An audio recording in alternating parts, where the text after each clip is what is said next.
Ag sa number 1, pulis nga protektor sang E-sabong ginhingadla na sang DILG.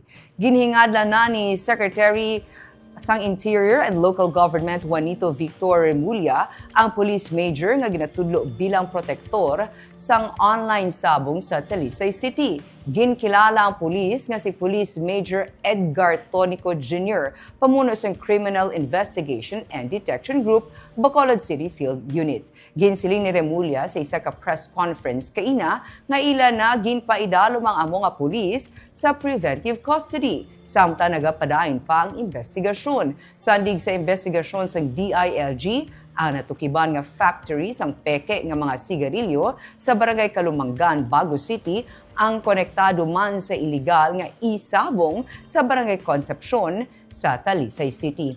Suno kay Remulla, isa lamang ka sindikato ang naga-operate sa among mga iligal nga aktibidad. Kapin sa 280 ka mga manok ang nakumpiska sa CIDG sa iligal nga cockfighting arena sa syudad sa Talisay. Iniman ang ginatudlo nga responsable sa sunod-sunod nga pagpangawat sang fighting cocks sa rehiyon.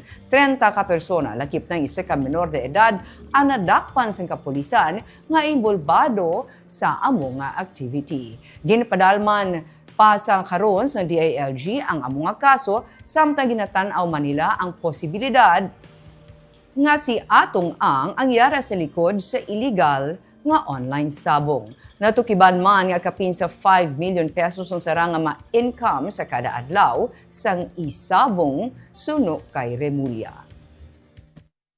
Ang pangalan ng pulis ay si Police Major Edgar Tonico, CIDG, Bacolod City. Kaya nung ginawa namin yung operations, hindi namin ginawa ang CIDG or PNP ng NIR. Ang ginamit namin pang operations ay CIDG Cebu at saka CIDG Main dito sa NCR. Ano pong status niya ngayon, sir?